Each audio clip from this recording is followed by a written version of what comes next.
तो इन्होंने जब अपोजिशन को गालियां दी और उस टाइम जब इनके खिलाफ जब नवाज शरीफ को 2017 में टाइम भी किसने किया था और इसके टाइम भी किसने यार किया? मैं बात कर रहा हूँ नहीं, मैं सिर्फ बता रहा हूँ आपको, बता रहा हूँ। चलो दिल का ठीक है ना? हर जो सारा दिन तो निकालता है, उनको भी अरेस्ट किया गया था। ठीक है, सजाएं। इमरान खान ने तो मिठाई भी खाई।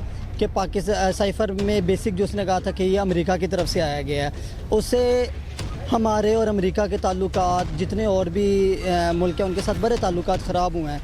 तो एट द एंड निकला कुछ और, कहा कुछ और गया। 2018 में नून लीग के साथ ये हो रहा था, आप 2024 में आज आप पीटीआई के साथ ये हो रहा है। ये एक वो मुकाफात अमल हो रहा है। अगर देखिए, अगर उनकी सज़ा बनती है, बट जो 14 साल सुनाई गई है ये समझ में नहीं आ रही। देखिए, आप कुदरत का निज़ाम ही बड़ा अजीब सा होता है। खान साहब को एक सादिक और अमीन का ज़बरदस्ती टाइटल दिया गया साकिब निसार साहब ने। ठीक है ना? तो अब फिर रब की जब लाठी चलती है, बेआवाज़ होती है, तो खान साहब घड़ी चोरी के केस में पकड़े गए।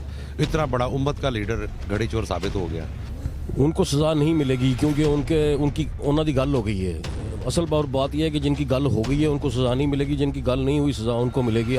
मैं मज़ीद इस पर रोशनी नहीं डालना चाहता क्योंकि मेरे भी बाल बच्चे हैं और मुझे भी इस बात का एहसास है कि वीको डाला जो है ना आने में देर नहीं लगती।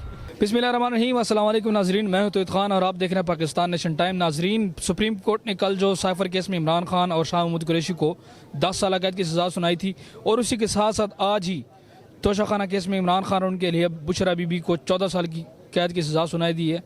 इसी बारे से हम जानते हैं आवाम से कि वो इस बारे में क्या कहते हैं, क्या उनका इजहार ख्याल है। अस्सलाम वालेकुम। वालेकुम अस्सलाम। क्या नाम है? हमजा मुर्जा। अच्छा, ये बताएं, सेशन कोर्ट ने जो कल फैसला किया इमरान खान और शाह महमूद कुरैशी को साइफर केस में 10 साल कैद की सज़ा सुनाई है, तो क्या कहते हैं आप, जज ने ठीक फैसला किया है? देखें, ये अगर पाकिस्तानी अगर ये कोर्ट्स कर रही हैं, उन्होंने कुछ देख के कुछ सोच समझ के फ़ैसला किया है। तो अगर मैंने उसके प्रोज एंड कॉन्स देखे हैं, उन्होंने यही बताया गया कि साइफर जो एक सीक्रेट डॉक्यूमेंट है, उसकी एक सीक्रेसी होती है कि उसको आपने संभाल के रखना होता है। बट बकौल जो उनकी स्टेटमेंट है, ये जजमेंट है कि इमरान खान ने वो डॉक्यूमेंट इस टाइम घुमा दिया है। ठीक है, और उसको पब्लिक के सामने भी उसको एक तरह से डोमेन किया, बट उसने शो नहीं किया, बट वो लेके आया। ये चीज़ मेरा जहाँ तक ख्याल है उसको नहीं करना चाहिए था। अगर आप इसके आफ्टर इफ़ेक्ट्स देखें कि पाकिस्तान साइफर में बेसिक जो उसने कहा था कि ये अमेरिका की तरफ से आया गया है, उससे हमारे और अमेरिका के ताल्लुकात जितने और भी मुल्क हैं उनके साथ बड़े ताल्लुकात ख़राब हुए हैं। तो एट द एंड निकला कुछ और, कहा कुछ और गया। सिंपल उसने पॉलिटिक्स किया उसके ऊपर। तो अब अब ये सारा वो रिज़ल्ट देख रहा है, आपके सामने ही है। अच्छा, इसी के साथ साथ आज ही जो तोशाखाना केस में इमरान खान उनके अहलिया बुशरा बीबी को भी मुलव्वस किया गया है और उनको 14 साल कैद की सज़ा सुनाई है, तो आप क्या कहते हैं कि उनको बेकसूर ठहराना ये ठीक है? देखिए, मैं यही बात कहूँगा कि ये अब एक मुकाफात अमल हो रहा है। सिंपल कि अब आप 2018 में जाते हैं तो 2018 में अब ये इलेक्शन करीब आ रहे हैं, हर किसी को इस चीज़ का आइडिया है कि ये क्यों हो रहा है, किस लिए हो रहा है। 2018 में नून लीग के साथ ये हो रहा था, आप 2024 में आज आप पीटीआई के साथ ये हो रहा है। ये एक वो मुकाफात अमल हो रहा है। अगर देखिए, अगर उनकी सज़ा बनती है, बट जो 14 साल सुनाई गई है ये समझ में नहीं आ रही कि क्या। अगर वो उन्होंने अब कोर्ट्स ने अगर इस चीज़ को देखा है, अगर उन्होंने किया है, तो फिर मैं भी बेहतर किया हो। तो जिस तरह दूसरी पार्टीज़ ने, शहबाज शरीफ हो गया, कि जरदारी साहब हो गए, उन्होंने तोशाखाना से काफ़ी सारी चीज़ें उठाई, मर्सिडीज़ गाड़ियाँ उन्होंने उठाई, बेची, तो उनके खिलाफ क्या केस नहीं हो सकता? मैं ये वाला अभी आया है तोशाखाना का केस, इसका मैं थोड़ा सा आपको बैकग्राउंड जो मैंने मीडिया पे देखा है, जो मैंने देखा है पढ़ा है, उसमें ये था कि जो मेरे ख्याल से 100 से ज़्यादा तहाइफ थे जो तोशाखाना से लिए गए थे, इमरान खान और बुशरा बीबी ने जो लिए हैं, उनमें से अगर देखा जाए तो 68 तक तहाइफ है जिसका उन्होंने वहाँ पे शो ऑफ किया है। कि जो शो ऑफ से मुराद ये है कि उन्होंने उसका बताया है कि हमने ये इतने में लिए हैं, उसकी जो कीमत है वो उन्होंने लगवाई है। बाकी कुछ तहाइफ ऐसे जिसका उन्होंने रिकॉर्ड नहीं शो किया। अब एक चीज़ का रिकॉर्ड शो नहीं हुआ तो वो चीज़ उन पर साबित हो गई है, तो इस बेस पे हुई। हाँ, अगर जिस तरह आप बता रहे जरदारी साहब, नवाज शरीफ, अगर उन्होंने भी अगर इस तरह लिया, अगर उन्होंने सीक्रेट रखा उस चीज़ को, तो फिर उन पर भी कार्रवाई होनी चाहिए। अगर उन्होंने ऑन डिमेंड शो किया है कि हमने ये इसकी पेमेंट अदा की है, तो फिर उसके खिलाफ उसको देखते हुए तो मेरा नहीं ख्याल कि ये बनता है केस उन पर भी। शाह महमूद कुरैशी इमरान खान को जो सज़ा सुनाई गई है 10 साल कैद की, क्या कहते हैं, जज ने कि ठीक फैसला किया? यार, ये एक्चुअली आपने सुना होगा, एक बड़ा खूबसूरत जुमला है, मुकाफात अमल।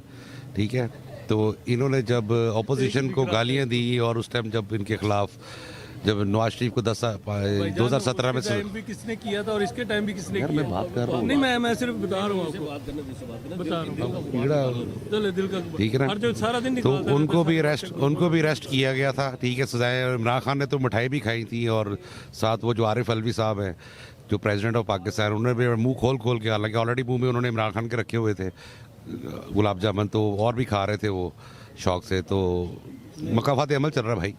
इसी के साथ आज जो तोशा खाना केस में उनके अहलिया बुशरा बीबी को भी मुलव्वस किया गया, यानी उनको भी साथ जेल में कैद कर लिया गया, 14 साल की कैद सुनाई दी गई है। क्या वो ठीक किया उन्होंने? भाई जब देखें आप, कुदरत का निज़ाम ही बड़ा अजीब सा होता है। खान साहब को एक सादिक और अमीन का ज़बरदस्ती टाइटल दिया गया साकिब निसार साहब ने, ठीक है ना। तो अब फिर रब की जब लाठी चलती है, बेआवाज़ होती है, तो खान साहब घड़ी चोरी के केस में पकड़े गए। इतना बड़ा उम्मत का लीडर घड़ी चोर साबित हो गया, और अब सज़ा भी होगी माशाल्लाह। तो ये मकाफात अमल चल रहा है भाई, अब क्या कह सकते हैं। अस्सलाम वालेकुम सर। वालेकुम सलाम। क्या नाम है सर? उमर खालिद। उमर खालिद साहब, ये बताएं कि सुप्रीम कोर्ट ने जो कल इमरान खान और शाह महमूद कुरैशी को साइफर केस में 10 साल कैद की सज़ा सुनाई, क्या कहते हैं आप, जज ने ठीक फैसला किया है? ये बिल्कुल गलत फैसला है, और जो है ना मतलब इस फैसले का जो है ना मतलब असर सेशन कोर्ट ने फैसला दिया है, और इंशाल्लाह ये फैसला जो है ये बहुत जल्दी रद्द हो जाएगा। और ये बिल्कुल जो है ना एक बाइस्ड फैसला है, और इसका मकसद जो है ना वो ये है कि जो ऑलरेडी पीटीआई के जितने भी वोटर्स हैं उनको डीमोरलाइज करने के मुख्तलिफ तरीके इस्तेमाल किए जा चुके हैं।